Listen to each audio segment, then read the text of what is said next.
असायचे हे मी वेगळं काय तिथं सांगणार नाही।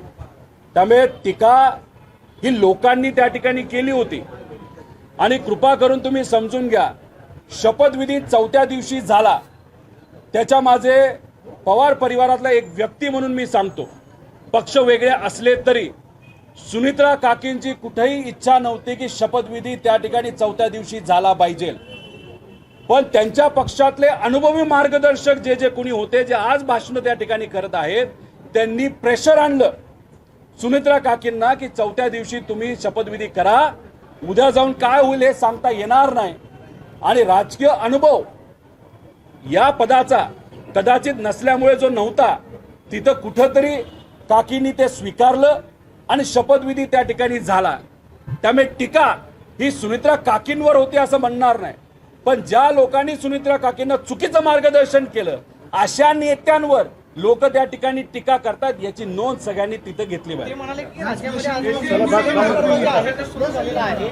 दादांनी पक्षासाठी मोठं योगदान दिलं, दादा असतील, छगन भुजबळ असतील किंवा इतर महत्वाचे नेते, त्यांच्या मागे एसीबीची चौकशी जी आहे ती लागलेली होती, याचं शल्य जे आहे ते दादांच्या मनामध्ये होतं। त्यामुळे आम्ही त्यावेळेला सार्वत्रिक निर्णय जो आहे तो घेतला आणि आम्ही एनडीएमध्ये सहभागी। छगन भुजबळ असतील, अजित पवार असतील, यांच्या मागे जे आहे एसीबीची चौकशी लागलेली होती, त्याचं शल्य त्यांच्या मनामध्ये होतं, त्यामुळे आम्ही सार्वत्रिक इंडियामध्ये जाण्याचा निर्णय घेतला। दादांनी पवार साहेबांना राजकीय दृष्टिकोनातून सोडायचा निर्णय का घेतलाय दादांनी त्या ठिकाणी बोलून दाखवलेलं आहे, मीडिया समोर दाखवलेलं आहे। त्यामुळे ह्या गोष्टी बोलून चालत नसताना दुसरी गोष्ट, एक गोष्ट नमूद केली पाहिजे की पर्व जे आहे हे अजित पर्व संपले असं जर कोणी म्हणत असतील तर चुकीचं आहे। अजित पर्व हे संपणार नाही, अजित पर्व लोकांच्या हृदयामध्ये हे जाऊन बसलेलं आहे। त्यामुळे असे उगेच काहीतरी स्टेटमेंट करून हे योग्य नाही।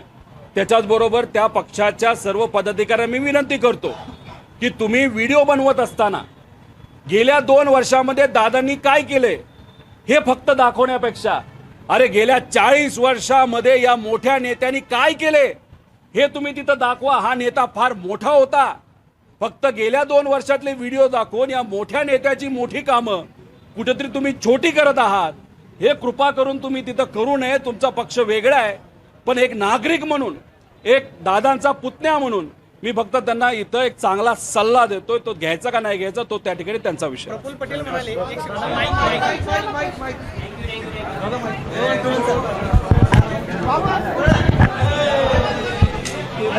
माझी केबल